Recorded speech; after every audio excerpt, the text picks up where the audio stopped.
University of California, Los Angeles, in 2011, working on waste and energy justice, food justice, and student co-ops. And then finally, Geeta Aiyer combines over 30 years of experience in finance with a passion for environmental and social justice. Under her leadership, Boston Common has built a strong investment record and meaningfully improved the policies and practices of portfolio companies through impactful, proactive shareholder engagement. The firm is a Best for the World honoree within the global community. In 2016, Geeta was honored by Investment News as an innovator whose new ideas and tools have propelled the industry forward. Before Boston Common, Geeta was president of Walden Asset Management and has worked at the U.S. Trust Company and Cambridge Associates. She received her MBA from Harvard Business School, BA and MA degrees from the University of Delhi, India. She's a chartered financial analyst. And then quickly, we're going to be joined over a Zoom call really quickly with Jess Neuwirth, who was an activist in the campaign to divest from companies engaged in South Africa during the apartheid era. She is currently the president of the ERA Coalition, an organization working to support passage and ratification of the Equal Rights Amendment. She is also one of the founders of Equality Now, an international human rights organization aiming to end violence and discrimination against women. Ms. Neuwirth holds a JD from Harvard Law School and a BA in history from Yale. Okay, so now that I've said all that, I would love it if you all could spend a little bit of time talking your own words about this work and how it's related to divestment. Oh, and Jess is here, wonderful. I don't know if you can see us or me. Maybe we'll start with her.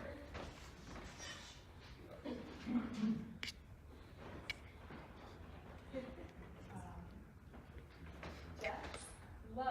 Thank you so much for being here. Do you think you could spend maybe 2 minutes talking about your work and how it relates to divestment? You mean now? Yes. Thank you. Don't worry that there are people. So yeah. Can you hear me okay? Yes. Can you all hear me okay? Yeah. Sorry I can't be there with you in person. It was one of the most meaningful things to me when I was at the law school to work on the South Africa divestment campaign. And it was very challenging, but ultimately successful. Although I think that was after my time that we managed to succeed, but we were part of that effort. And I went on to basically go into human rights, and most of my career I spent in human rights and women's rights. So it hasn't. So we always use lots of different advocacy techniques, of course, and the pocketbook is really an important target. I think people sometimes, I've seen so many campaigns where when it really starts to have an economic impact, that's when you suddenly get attention, and then hopefully movement and change are positive. But sometimes it's hard to do that. Like right now, one of the issues I work a lot on is sexual violence in the Congo, for example, where people talk about cell phones and how all of our cell phones have these minerals in them, cobalt and other minerals from the Congo that are basically the result of slave labor, and people are obviously not willing to give up their cell phones. Like that's just not enough. People call for that, but I don't know that it's really been that effective still. So sometimes it works better than other times. Just making people aware of how they're spending money, and I think the power of the consumer is very much underutilized. That's not always obviously the same as divestment, where you're working at a higher level with companies and there's stock ownership. But I think there's just many different ways in which the economic impact can be very, very meaningful. And I'm for all of it as much as possible. I just think, sometimes finding the right target, finding the right messaging, getting the word out, and really getting high-profile people, or sometimes people in the financial world to back it, it's successful. And that was certainly, I think, the divestment experience with South Africa. And I could say a little bit more about that if you want. I think I have a question that I'm going to ask you specifically about that. So is it okay if we save that for a little later in the panel? Sure. Awesome. Thank you. Geeta, we go to you next. Just in terms of what I'm doing yes. now. In addition to running Boston Common, I should say that my connections to the environmental and particularly climate change issue go back some years. I was going to say before Jess dialed in that I was single-handedly providing the age diversity on this panel, but now I have company to take that. I am on the Sierra Club Foundation's board, which has been a big part of the ending coal in America effort, shutting down the coal plants. I've also had the opportunity to speak along with 350.org at the Seattle Mayor's Conference. I was one of the keynote speakers. So there's a way in which, you see a suit and you think, oh my God, another suit on the stage. What are we going to learn from this person? I just want to say that this battle won't be won unless we have enough suits at the table saying the right thing and joining forces with you. And so my hope is to talk to you more about the need for coalitions, big and small, unorthodox coalitions, and also using every part of yourself. I just spoke about the fact that you're consumers, you're investors, you're teachers in some ways, and you're leaders in your own right. And my hero, Jim Hansen, always said that the right group to go and chain themselves to the coal-fired power plants was the young people, because it's their life and their planet that we're destroying. And I'm just thrilled to see how far that movement has come, how far both action on the ground as well as in closed rooms it has come. We can't achieve it by one or the other. I feel like we need both, and I'll talk more about that. Thank you. My name's Alyssa. I work full-time providing coaching and training support to campus fossil fuel divestment campaigns to students, and that looks like a lot of video calls usually and a lot of emails and text messages, but the conversations are pretty rich and, I don't know, run the whole gamut. I've had conversations with students about how to prepare for a board meeting and what kind of materials to offer, about how to plan a strategy session, and what can we cover in 2 hours, how to build accountability within our groups, and develop strong and relational group cultures, and how to deal with other maybe student movements that arise on campus that seem in conflict or are creating creating confusion in our strategies, how to be one campus group working with other student groups, and kind of have talked about all sorts of different things. And I would say that the only reason that I get to do that position is just because I kept sticking around and doing it. I was a student at UCLA. I learned about divestment from other students. Other students led a workshop that I attended at a student-led conference all around climate and environmental action. I joined a campaign that was run by other students, some a little older than me, some a little younger than me, and kind of just by virtue of being involved and then just continuing to be involved over 7 years, I'm now in this position where I get to provide coaching and support to students across the country. And it is weird to think about it. 7 years is over a quarter of my life.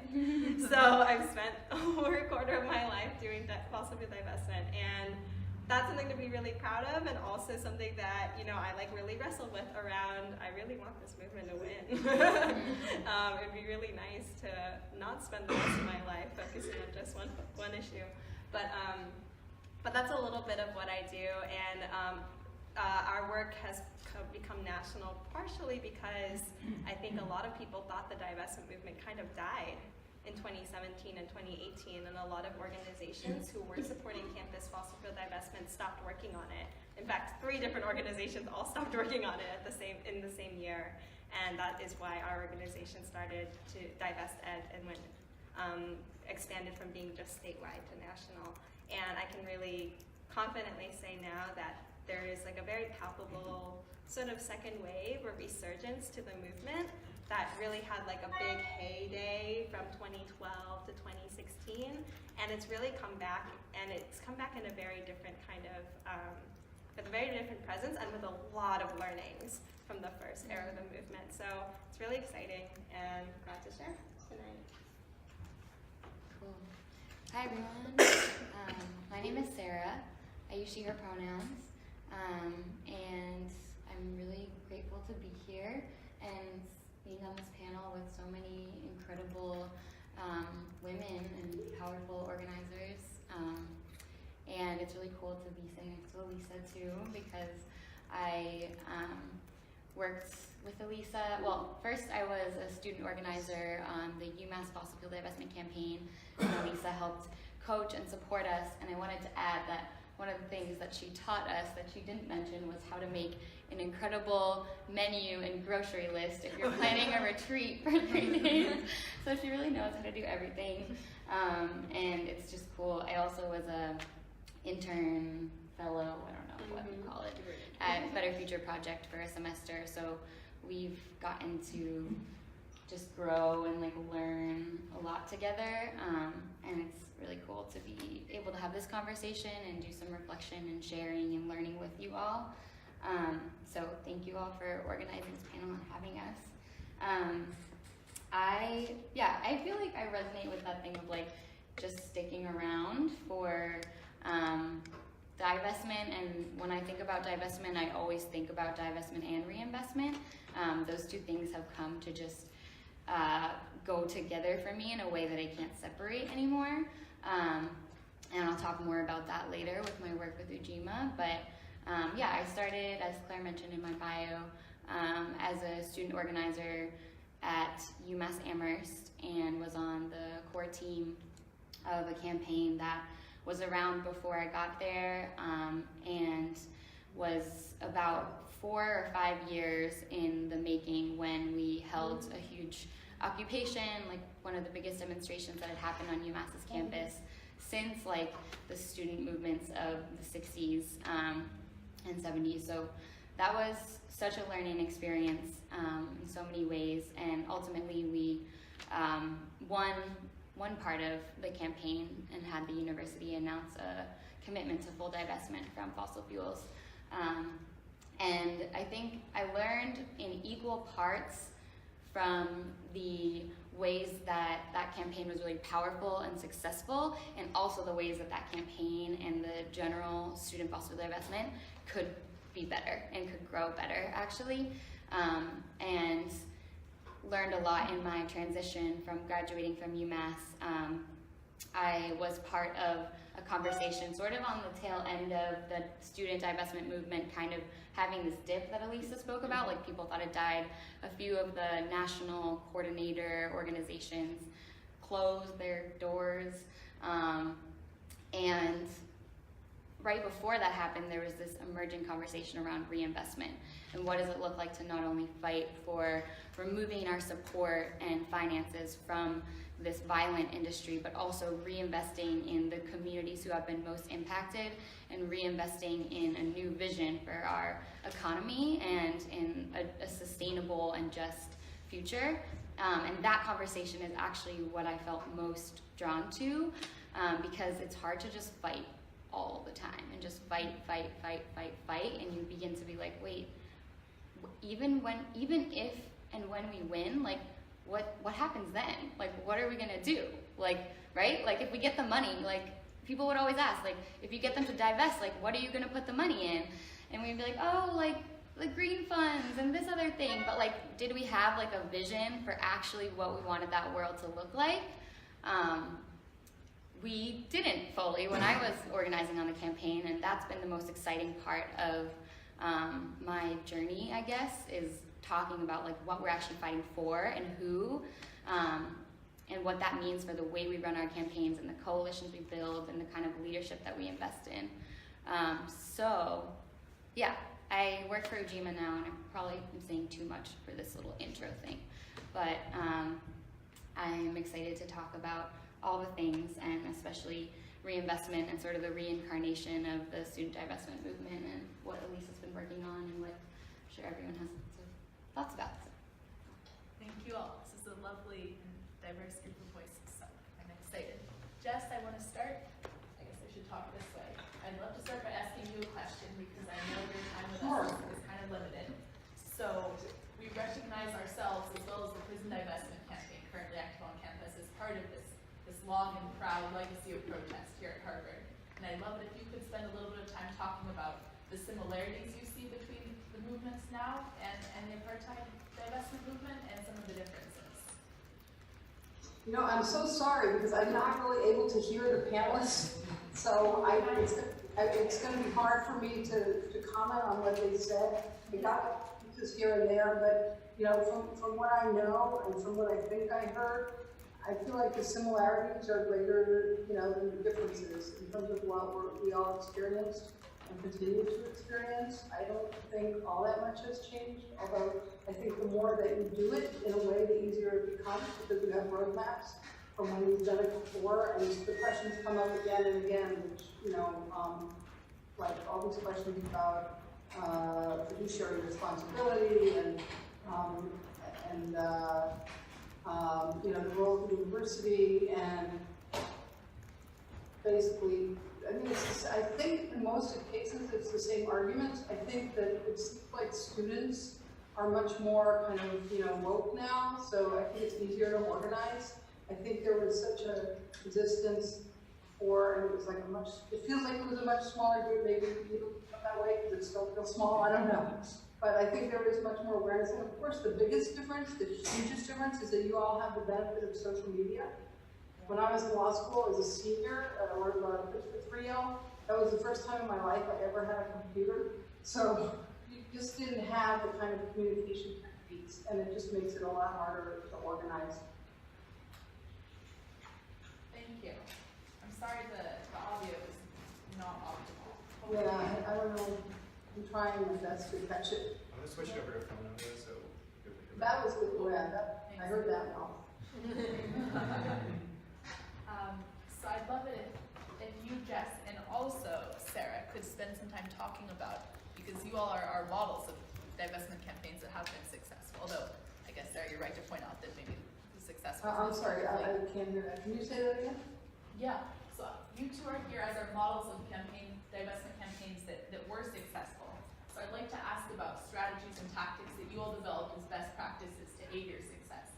What messaging did you feel like was most effective for administrators and for students? I would imagine it's very different. What arguments did you hear against divestment and how did you respond? And then also, Lisa, maybe you could talk about your experience in talking to divestment groups from around the country, what parallels you've noticed and what's Okay, I'm not sure I can hear the question, but I'll do my best. So, I mean, administrators and students, I think on the administrators, I think some classic arguments like fiduciary responsibility, I think that the administrator has also a role model responsibility, that we're trying to train people to be responsible citizens of the world.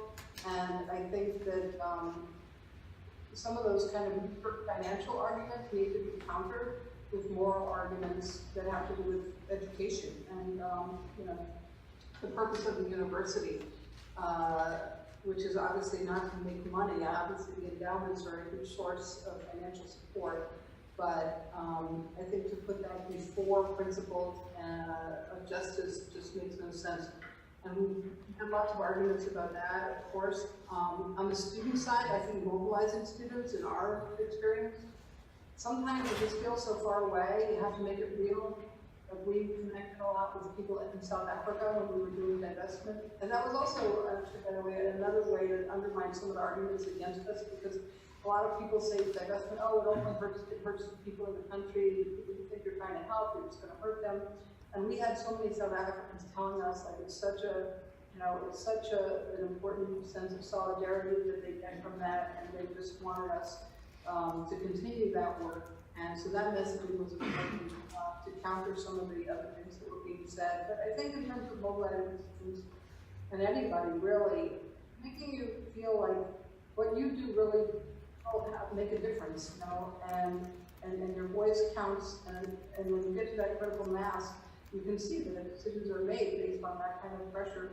And at the consumer level, which is more the boycott side, where I've had a little more experience, you know, again, just knowing that what you do actually can make a difference, bringing in individual stories to show, you know, what we're trying to achieve and what the problem is that we're trying to address. I think just making it real for people, because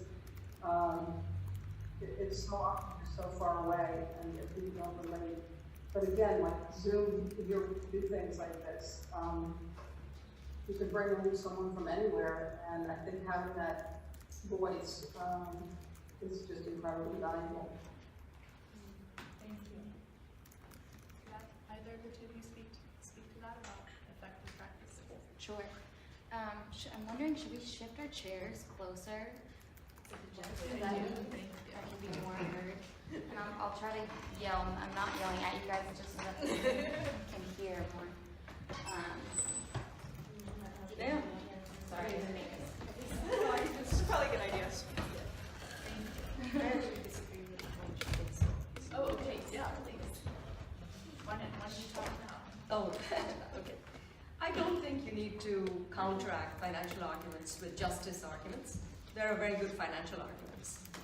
So you definitely do not need to say this should be divested because it's immoral or any of those things. Those are all true as well. But three things to keep in mind. One is that no one sector, if divested, could alter the trajectory of the overall market's returns. That is just theoretically not possible, that one sector would be so wonderful, all capital would flow towards that, it would be arbitraged away. So in theory, you could never have a sector where ex ante, you know that you will always make better returns in that sector.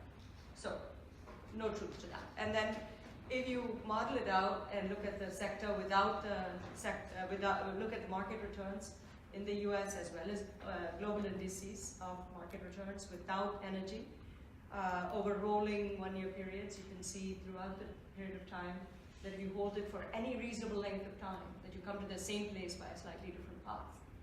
You must hold on to that idea. There is no proof that avoiding a particular sector, even a sector as dominant as energy, would make any difference, much less so prisons or gun manufacturers or even tobacco. Of course, it's possible to point to particular periods of time and say, had we had oil, we would have done better. But we're not talking about that, and we're not talking about having short-term time horizons. So your best ally, actually, is the fact that Harvard has a very long time horizon. University was started when the Taj Mahal was being built, for crying out loud. So, you can't possibly be holding yourselves and limited to a short-term time horizon where you worry that minute to minute you're not tracking the market. That is not what we are charged with as investors. We are supposed to choose the best risk-adjusted return, the best outcomes for the beneficiaries whom we serve, and that key point is important because it isn't just that you would have money, but that you would have the ability to purchase a similar basket of goods and services, similar in quality to what you have today as tomorrow. A university like Harvard, which has or any owes both sets of beneficiaries their loyalty, and therefore we always are confronted with the question of, oh my God, we won't be doing right by future beneficiaries, right? And or current beneficiaries. In the current environment, that is not true. I just told you, there's no truth to the fact that by the time you graduate, the endowment will be crushed by not having energy stocks. That's just not true. And then for the future, you cannot invest in a portfolio that ensures that the quality of life of the future beneficiary, it's an intergenerational responsibility. And that this, it isn't just how much money you have and what future you can buy, it's also what you can buy with that money. And if you have, I always say, I could see polar bears in the wild, my children will see them in zoos, and their children will see them in museums. Is this, this is not qualitatively the same, right? So the point is that there is risk in not divesting. The argument always made is that there is risk to divestment. No, what about the risk of not divesting? What about the risk of holding on to securities whose future is, and how cynical is that, right? So I think the whole argument needs to be flipped on its head. I mean, I could go on and on. This is my life's work. So, but I'm going to stop because I'm sure you have questions. But you can bring any one of the arguments they have made, and there's a clear contradiction of that. So you have been at the receiving end of the arguments as of you. So I'm going to stop and say, what are those questions they bring up? Yeah. Ask the dark adults in the room. They might have seen this before. So, I mean, so something like South Africa was as deadly. So I think you want to listen to what Jess has to say. But also, who are your adversaries are better prepared. You are better prepared, no doubt. But your adversaries are even better prepared. we have financialized discourse in the intervening 30 years, and that is not to your advantage. I can go off of that. I'm sort of gonna, I don't disagree with, you brought up so much good stuff. But I guess we'll take sort of a different avenue because my experience is different, and I haven't been working in finance for 30 years. Yeah. But some experts to testify. I had two big things that I wanted to say in terms of what worked at UMass that are very close to my heart and experience. So the first one is not to get too stuck in the inside game. And it's not that it's not important. Learning to speak the language of finance, learning to speak the language of the bureaucracy, learning to speak the language of our administrators, and that whole politic is really important. And that's one section of the work. And actually, what I think was one of the #1 ingredients for success at UMass was this like fierce commitment that was built over the years from some really incredible, mostly women of color, queer women organizers, was like build your base, build your support on campus, focus on the students, focus on education and bringing people in and building people power. Like that chant about like ain't no power like the power of the people, like that's actually real. Like that is why we won our campaign. And it came down to like when we were doing our action, so the part of this is not just build your base and build your power, but use it, leverage it.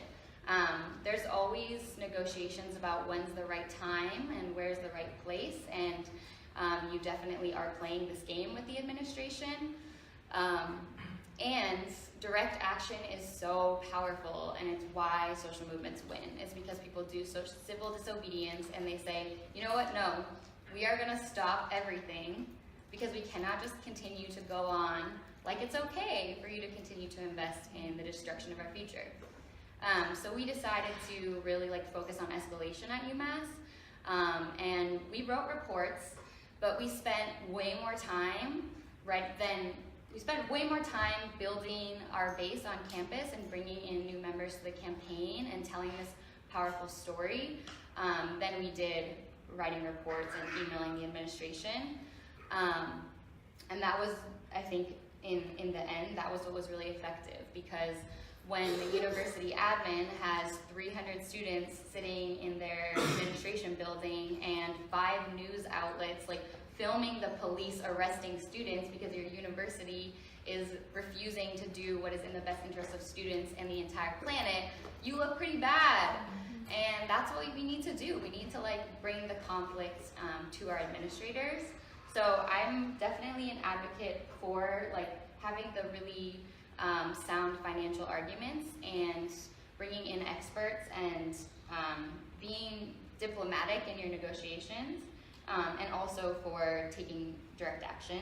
And then sort of to build off of that, I think a really important piece of that is telling the story of your campaign, and doing that with your community, on your campus, and also using social media and press media to blow the story up. Because universities, a lot of their decisions, as we know, as you guys know very well, are made based on their bottom line. Like they're trying to protect their bottom line, and they are, at the end of the day, basically like a corporation in many ways. They need to continue to admit students so they can make money, they need to grow their endowment. I know that's a cynical way of talking about a university, but in some ways it's helpful. And when there's publicity, that is like threatening their public image, and that's a really powerful thing you can leverage. So use the media, tell this story about Harvard has a choice to make. They can stand with students, they can stand with the future, they can take leadership, or they can be on the wrong side of history. Like that message was really powerful for us. And calling press, doing press releases, I really advocate for that. I'm a communications organizer now, so I can talk a lot about that, but, and then last thing I'll say is that I think in telling the story, again, it's like holding both. We need to make the financial arguments, and we need to meet administrators and a large part of the public where they're at when they say, oh, well, we don't want to lose money on the endowment, or we need to be able to continue giving scholarships. Like, we need to make the financial arguments where fossil fuels are a risk. And we also need to use our completely, like, our own frame and reframe the issue and say, you know what, like, can we just talk about the fact that Harvard's endowment is $40 billion? Can we just ask, why does Harvard have a right to sit on $40 billion while our planet burns? And just to put $40 billion in context, I had this moment the other day where I was like, the proposed 2019 fiscal federal budget gives $60 billion for our entire federal education system. So Harvard's endowment is 2/3 of our entire federal education budget. And it's like 10 times the budget of the EPA. Like, how is that okay for Harvard to sit on that money while we're in crisis? And that's, like, we need to create our own frames, and that's about human rights, that's about justice, and we can't always be stuck in the frame of continuing to grow the endowment and protecting our profits, because actually, and I guess this is to build off of what Jess was saying, I think we need to tell our own story about our values and the values that will bring people into the movement. Yeah, okay. Yes, please. There's really not that much left to share after Sarah talked. Yeah, in terms of learning for campaigns, we focus a lot on the internal stuff because you're not just a group of people trying to change, what bottles of water are sold in the vending machines. You're trying to build something, I think, that goes a lot deeper than that, and you're also trying to envision new values. And a campaign really changes when it gets really serious about what's at stake, when it actually really takes seriously the charge of the message that it has about climate justice and the crisis that we're facing, and when people within the campaign actually start thinking really personally about, like, why am I spending time doing this? Why am I spending, so many hours every week, and, a lot of my personal capital, and, maybe even severely changing, like, my life for the 4 years at school. And a campaign really changes when people in the campaign actually really take their own, like, efforts that they're putting into the campaign very seriously, and also take really seriously the chance that they have to affect change and actually have power. This sounds really abstract, but the campaign actually needs to really reckon with the idea of, like, do we believe that we can win? And do we believe that winning our campaign is gonna actually, like, have an impact on the movement? And I can really sometimes feel that when things are hard and you're just getting through week by week in the campaign, just trying to keep the meetings going and trying to keep people coming, that larger picture gets lost, and people don't actually feel in their hearts like they can win, and that winning actually will really matter. And I think that's a lot of emotional, it's a really big emotional weight to hold that.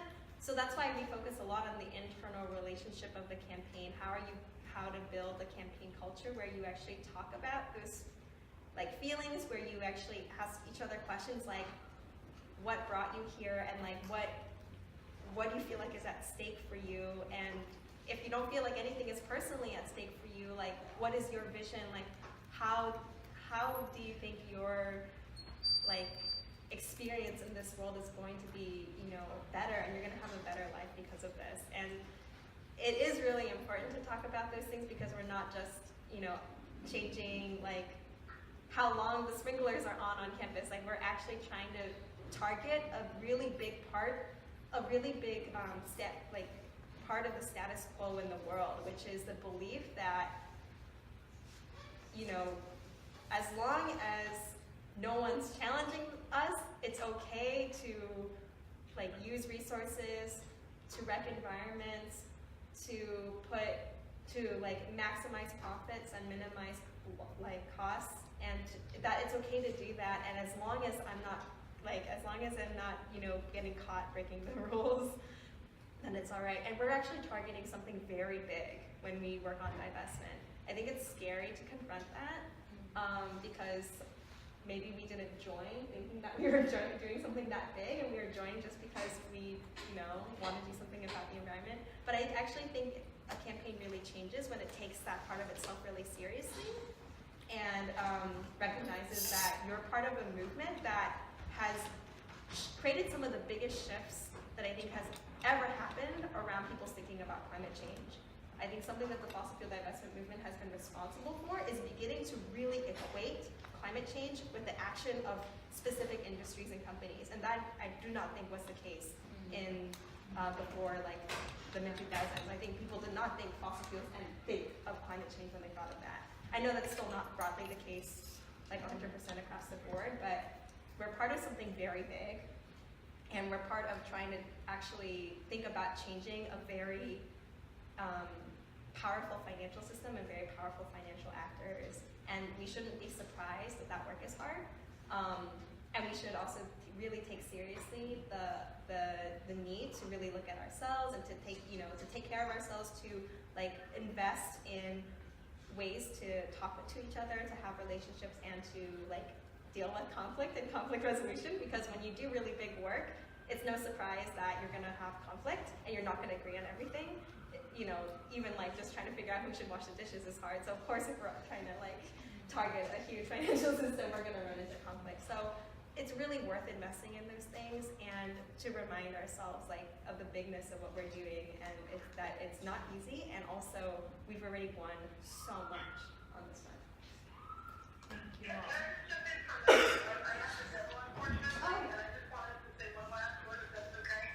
Yes, please do.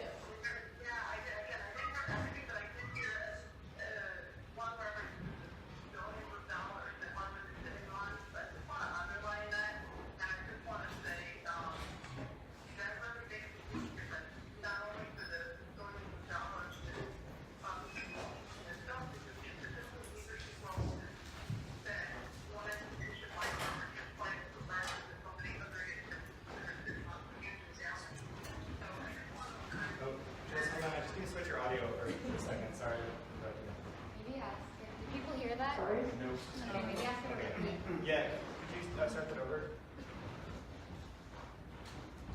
Your switchbacks so the whole room can hear you. There's an issue with the audio.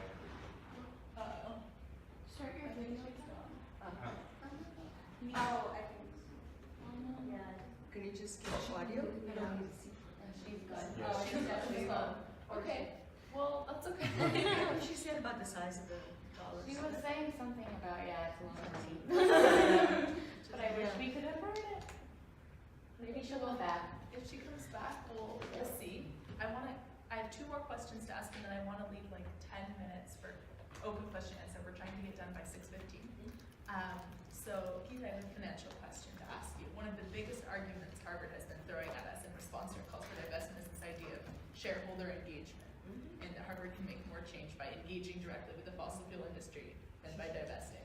And I'd love to hear your answer to that, or your perspective. When is shareholder engagement effective, and when isn't it? So, okay, I have 3 thoughts on this. One is, divest is never enough. Okay, it's important to divest, but divest is not going to change the world because you sell the stock to more friendly buyers, and they would be allies to the companies. So, divest alone is not important, not enough. As important a concept as divest does not have huge financial losses, which I said earlier. So for impact, what should you do? That's where this question comes up. So there's divest, there's reinvest or invest, and then there's engage. And I feel like one should play all 3 cards, and that it is that complete engagement of the investor that will make change happen. Instead of, so Harvard, Derek Bach, then president of Harvard, was a pioneer in divesting tobacco when he discovered that when used as intended, it caused harm. And he hung his whole argument around the moral cause and the contradiction that it represented. I feel that engaging with Philip Morris to get out of tobacco would be a worthless enterprise, and I say the same with regard to Exxon, Chevron, etc. Engaging with them to get out of their own business, not worth it. There are countries with companies with, there are a few places where this is possible. This would be continent of Europe, where they've got a lot of social compact around climate issues. It's the one place, hearteningly, where the GDP and carbon have decoupled, such that you can see carbon going down while GDP goes up, growth goes up, and you're not emitting one-to-one more carbon. So there is a social compact. So there, people are trying to engage with Shell and BP and the like, but we don't believe that. We don't do that, and we don't believe in that. However, we also know that if you want to take fossil fuels out of the society, you can't just tackle suppliers. It's like saying drugs would be gone if we could just build a big wall around the United States. Demand is what's driving fossil fuel companies and their profitability. So engagement to make everyone much more efficient. In fact, Professor Mara Prentice here has written brilliantly about the fact that we waste about 60% of the energy we generate in the United States. So waste is just not okay. Energy efficiency to lower our demands, and then use of renewables and clean energy to replace that. Jess was right. No change wholesale into renewables is sufficient. Obviously, you've got to engage on the practices, even of the good guys. So make recyclability and extraction of rare earths from the built-in obsolescence of the solar panels. Like, they're built to become like your cell phones, die in a few years or become old-fashioned in a few years. So we have to have engagement there. So we have to engage banks in order to not have them keep lending to new fossil fuel creation elsewhere in the world. We have to engage insurers who are insuring these darn waterfront properties because the incentives are all wrong. The person originating the policy will be long gone before that thing comes due. And we've been around the block a few times. We've seen this happen during the housing crisis. The head of Citibank famously said the music was playing, so he had to dance. And we're here to say, don't dance. We don't care if you're hearing the siren song of lending to fossil fuels. Let's not go there, because we will be left. We, the collective, including every investor, including corporate, will be left picking up the pieces when those things become non-performing assets and default on the loans. So there's plenty of engagement to be done. Buildings have to be efficient. Everything that's in the Green New Deal is possible. It's possible to have the conversation in the policy level and in the boardrooms. And that that's why I said you need kind of all voices at the table, and lots of NGOs who have domain knowledge. So to me, the question of impact has to be dealt with in terms of divest, and then how do you change things? How do you make that? That's right. Thank you. So you talked about reinvestment as one of the other things As that well. needs to be happening. I'd love to close us out, Yeah. Sarah, if you could talk about your work with Ujima and what that looks like to you, and Sure. what we are fighting for instead of fighting against. Yeah. Do you want to say anything first? You go first. Sure. I feel like I've talked a lot. So I realized I didn't really explain much when I introduced myself, but I work for the Boston Ujima Project. Who here has heard of the Boston Ujima Project? Okay, that's like pretty good. Nice. Cool. Well, for those of you who haven't heard, or folks who don't know much, the Boston Ujima Project is a relatively new organization, and it's a movement of a kind in Boston, which definitely has roots in justice organizing, grassroots community organizing on housing justice, and folks building cooperatives, and folks working on labor rights, who came together a few years ago around this question, really, of, it was a question of basically two things. One, how do we stop just fighting all the time, like I was talking about, and actually start to build the world that we want and the solutions that we want in communities. And I should say the project is very much rooted in Dorchester, Roxbury, Mattapan, and Black and Brown communities who have really been who have been marginalized and extracted from to this day and ongoingly by economic development in Boston and the region. The same communities that are suffering from fossil fuel extraction, environmental injustice, all these things are really interconnected. And so the Ujima Project, folks were coming together like, how do we actually start building the solutions, and how do we resource that? Like, how do we finance that? Because unfortunately in capitalism, to do pretty much, okay, that's not true, but to do many things, especially at scale, you need money. You need money. It's just true. You can do a lot with people power, you can do a lot with love, you can do a lot without money, but at the end of the day, you need resources. And so they were like, how do we come up with an alternative institution that can start to finance some of these solutions? And how do we make that reflect the kind of economy we actually want to see in Boston? So one way that Ujima is doing that, and it's an ecosystem, so the view is really like nonprofits, because of the way that funding and just the way that social movements have changed in the last few decades. Oftentimes nonprofits are very tunnel vision on like one solution. And Ujima came out of this like multi-stakeholder collaborative, like folks who were doing housing organizing, like I said, folks who were doing impact investing, folks who were starting to like create their own businesses in the community. And all those people coming together were like, okay, we need a vision for a whole set of solutions that can work together and support each other. So we want to use people power, and we also want to use finance, and we also want to use education and culture shifting. So Ujima was born, and something that's important to talk about in the finance and reinvestment piece is the Ujima Fund, which was launched just in December, a few months ago. And the fund is, as far as we know, the first democratically managed investment fund in the US. And what that really means is an experiment. We're trying something that's never been done before.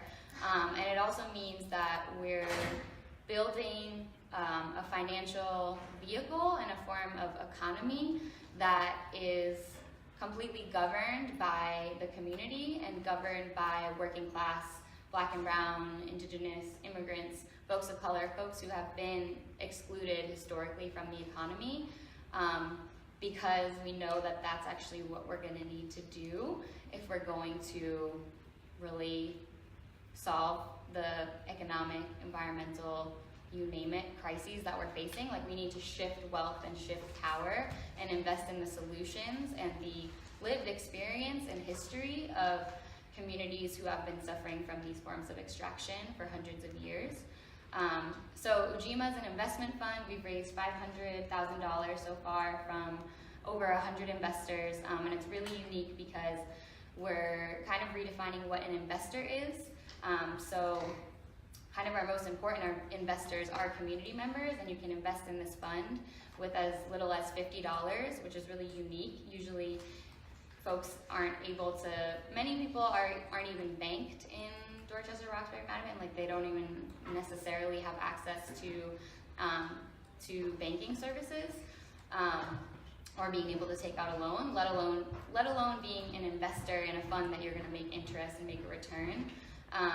So we have community members as investors, and we also have large institutions or individuals who aren't from those communities where Ujima's rooted but want to be in solidarity and want to put their money where their values are. So it's this really cool way of kind of bringing a whole community of people together around a new vision for the economy and really centering governance in the communities where the investment is actually happening. Sorry, there's so many layers to Ujima, but I guess the last thing I'll say that makes it concrete is that our voting members, who again are mostly from Roxbury, Dorchester, Mattapan, are generating ideas for where the fund should be invested in community assemblies. So we get a big room full of local residents together and say, what are the businesses you love in your community?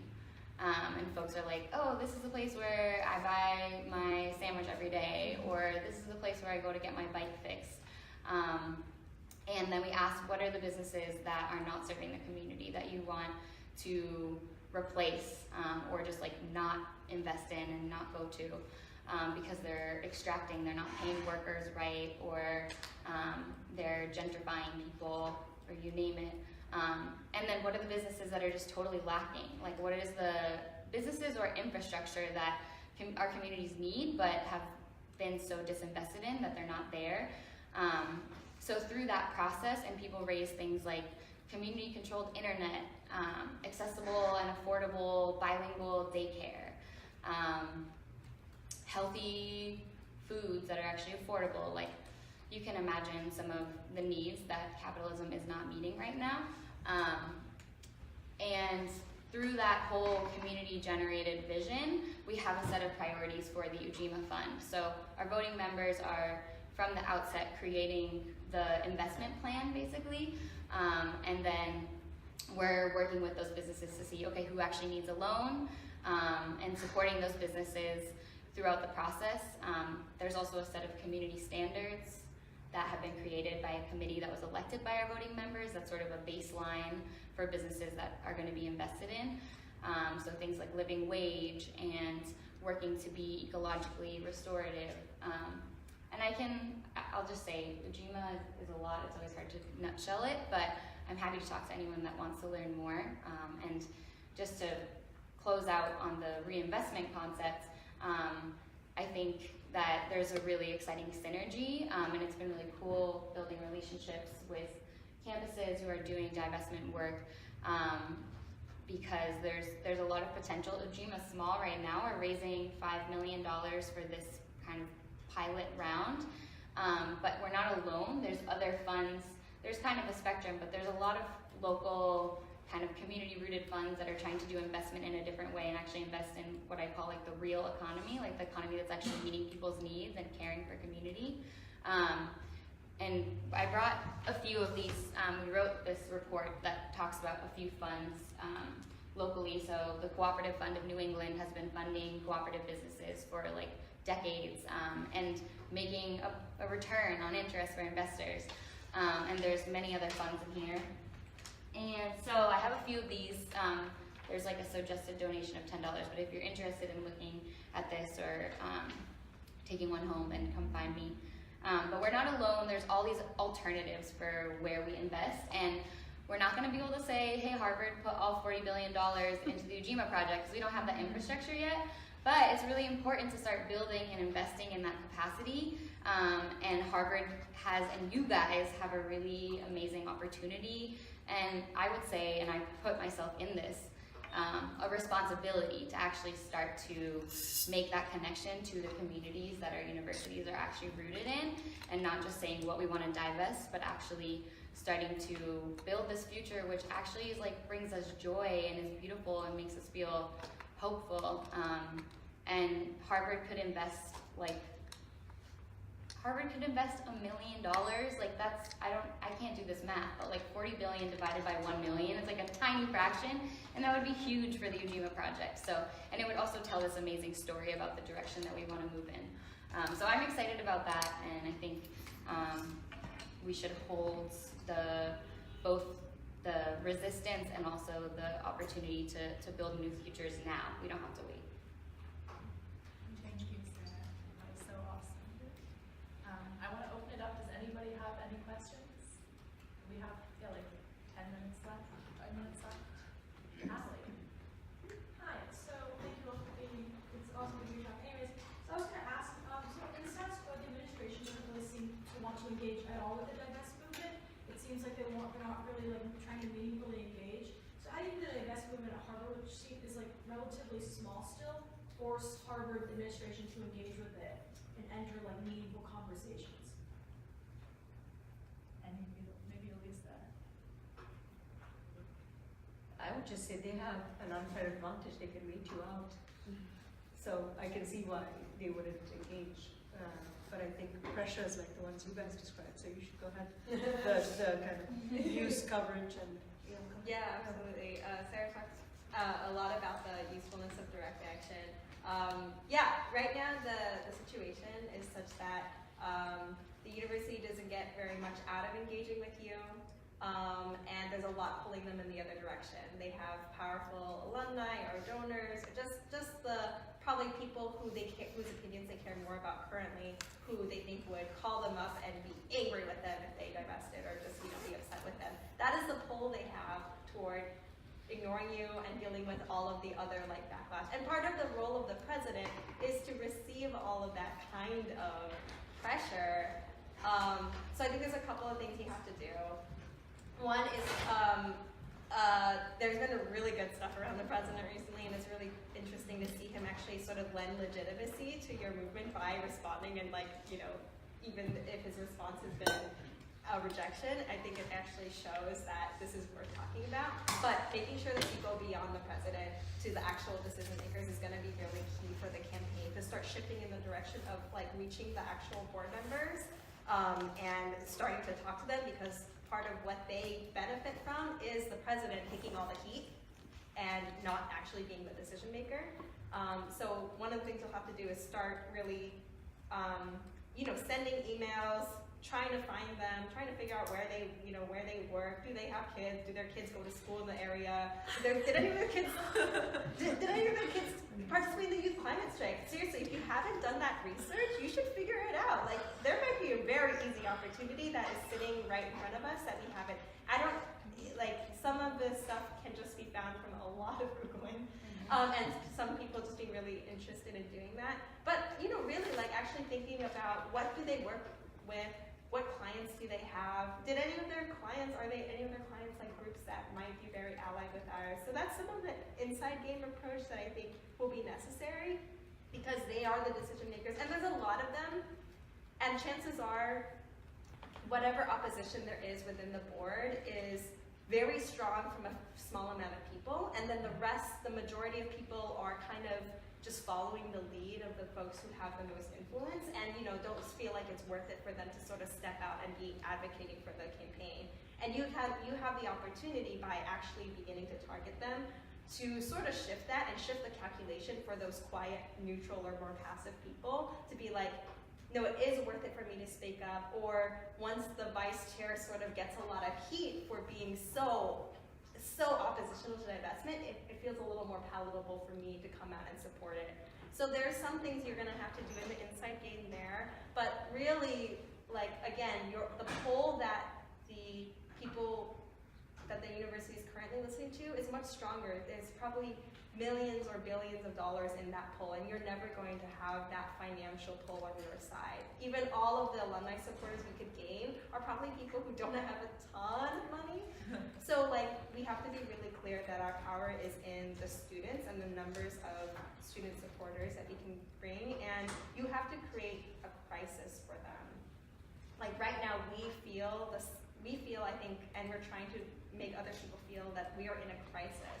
It's hard to feel that way because, I think a lot of people can turn on the faucet and get water and have a place to sleep. But the point is that we have to actually communicate that this is a crisis that we're in, and something has to be done about this. And we are trying to make it sort of unbearable for the administration to keep going. And so that's the point of direct action, is to bring a crisis to them and make them feel as panicked and as deeply wrong the situation is.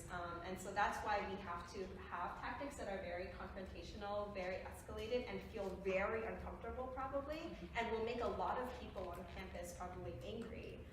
Campaigns aren't campaigns where you're fighting the fossil fuel industry, which is the richest industry in the world, are not going to be won by making people feel comfortable, and that is going to be a really difficult role for the campaign to play, to realize that part of winning will look like getting an enormous amount of criticism. And so that's again why I think we have to invest in the internal structure and make sure that you can actually comfort each other, give each other strength, and talk through the feelings that you're going to have about getting an enormous amount of criticism on campus. So this will be really, really difficult. But again, I actually think, particularly in this time around both climate change and environmental injustice, a lot of people are already on our side. We're not facing the huge amount of cultural opposition. it's more the fact that we have to, the shift from people being passively supportive to actively backing you even during those really tough times is quite large, and so that will be very difficult. But it's been done, and it's never been done at this time for this issue at Harvard, but it's been done at lots of other campaigns. So the short answer is be smart about the inside game and actually like really invest in creating huge crises through direct action. Do I have anything to add?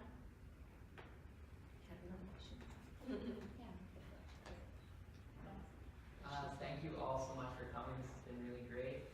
I kind of have a follow-up question to the idea that these campaigns should be on the more confrontational side. I think a natural result of that would be that these movements are a lot, I guess, more insulated and smaller and consist of more like intense people. Like I personally am less comfortable with the sort of more confrontational tactics. So is that something that is like just going to happen and that's okay, or should these groups be looking to have more of a big tent that more people like me feel comfortable with? I have a thought on that. I think that's a great question, and my response would be there's so many roles. Like there are so many roles that people can play in a direct action or in leading up to a direct action. Like I think it's very prevalent, this like idea of like an activist image. Like who is an activist? An activist is someone that like chains themselves to the pipeline and gets arrested, and like it's so intense. Like that's how you be an activist, and I think that that's like really damaging because, like you said, it doesn't create this big tent where folks can feel like their gifts and the things that they're comfortable with are supported and needed and actually, vital. So I think that for me, it's not that you can't do direct action because you'll exclude so many people, but that when you're thinking about planning an escalation, like make sure that you give as much time to creating and carving out all those other roles for folks who maybe want to like make art or do the teach-in or bring the food or help with logistics or call the press. Like there are so many roles. And if you, like we had folks on our campaign, and it got really real on our campaign at UMass when we did this action, and we had to have some of these really hard conversations and just be in discomfort and conflict around the arrests and choosing to do arrests because the reality was a lot of students of color on our campaign and who were supporting the campaign were like, we don't want to be around the police. Like that's terrifying. Like we don't want to feel like that's the only like important thing to do is to risk arrest. And so I had to learn that, not to just like lift up and glamorize kind of the escalation, the direct action or civil disobedience, but to really see the need and importance of all the different roles that people can play. I don't know if that answers your question, but I think the other thing that I'll say is like, it feels really scary and it feels like it's totally like this abnormal thing that everyone's gonna think you're weird, everyone's gonna like judge you, like to do an action like this. But once you start, you're gonna actually see all these people come out of the woodwork, like both on your campus, in the community, and literally around the world, like calling you from like Switzerland, being like, we see your sit-in right now. Like if you do your social media right, like you're gonna see all these people come out of the woodwork, professors, everyone being like, thank you for taking this issue with the urgency and heaviness that we need to. And it's going to normalize direct action, and I think that's really important. And don't forget to poll the alumni. You have a large base of support that I think, so the board is elected by the alumni. Because you get a vote ballot. So I don't know that. So there's a lot of ways. I think Board of Overseers, I get the ballot every year. I throw it in the trash, that's my fault. But nonetheless, there are people who, but I also think that being able to show that the potential donors whom they cite at all times aren't necessarily always on the other side is important.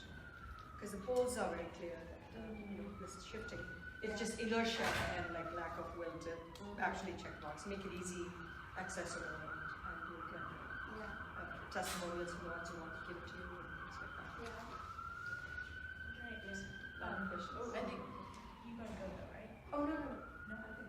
Okay, so we can take these questions, but if you need to leave, please feel free ahead. I know we're over time, so. Thank you. Thank you. Yeah. Do you think there's like a way to exploit like the academic hypocrisy of like an institution that like does a lot of research on kind of like climate change and has like all these labs and all these professors, and you know, like you see articles in the Harvard Gazette all the time, and yet kind of like, you know, still like engages economically with the fossil fuel industry. Like, do you think that, you know, professors, like, I know that like the administrators are the ones who have kind of like the, you know, administrative power, but do you think there's like a role in terms of like professors and like helping the movement? Yeah. In terms of the arguments that you need to have in the negotiation room, one of them, you do really need to bring it back to the mission of the school, and like whatever the school has stated in their like mission statement or values, that is a very key thing that you should emphasize as a campaign. It's not going to win on its own, because that's like a very rational approach that isn't working on its own, but it is the thing that will stick to those people, for the members of the board who are more neutral or passive, and like, you know, and then the role of the other kinds of organizing you do on campus with the pressure or with direct actions is to make it, to remind them that they can't ignore this, basically. So in the negotiation room, they will hear something that, you know, makes them think, like this should be part of my job to think about this. I do have a responsibility, but what's actually gonna keep them awake at night and what's actually gonna make them return to this and hopefully have the moral courage to do something about it, is going to be that pressure, those bigger actions, those things that really force them into some sort of discomfort. So I'd say, yeah, those are really great arguments, and you do have to relate it to the mission in order for, like, you can't relate it just to climate change. You have to bring it back to the purpose of the school, because that is the thing they care about. And if you're not doing that, like, you must do that in addition to these very like strong other arguments.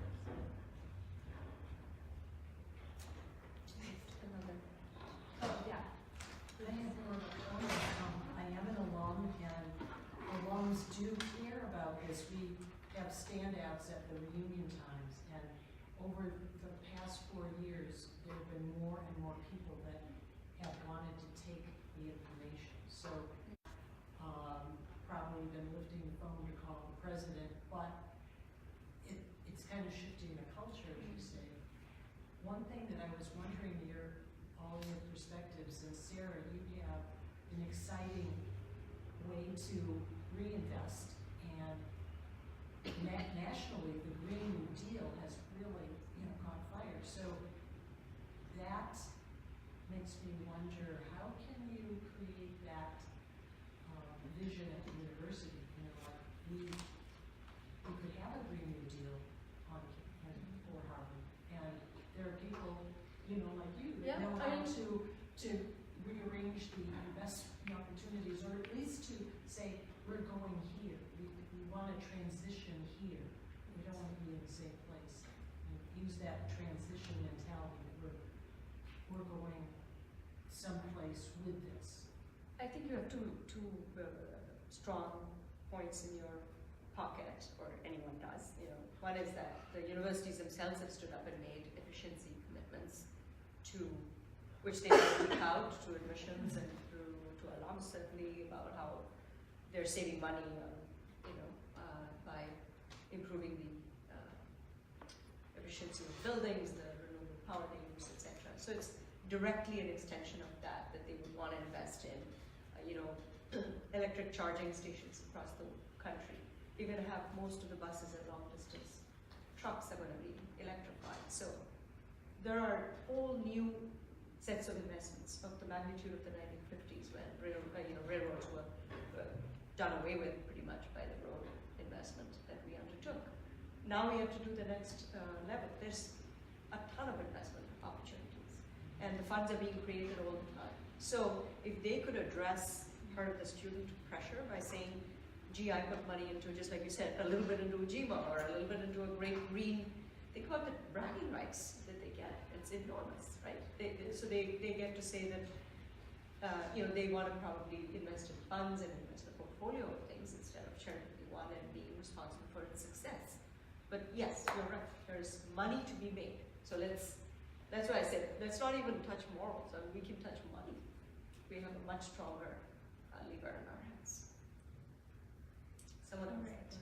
I think I'm gonna call a panel here and then you all can come up after and ask, because I want to be respectful of everyone's time. Can we get a round of applause for our incredible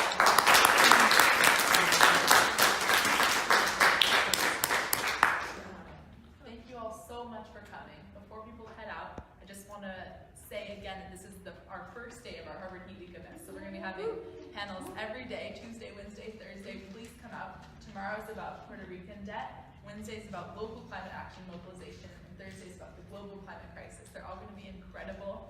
And ending with our big rally on Friday from 2:30 to 5 in the yard, trying to flood Harvard with our bodies and our voices calling for divestment. So please come out to all of that.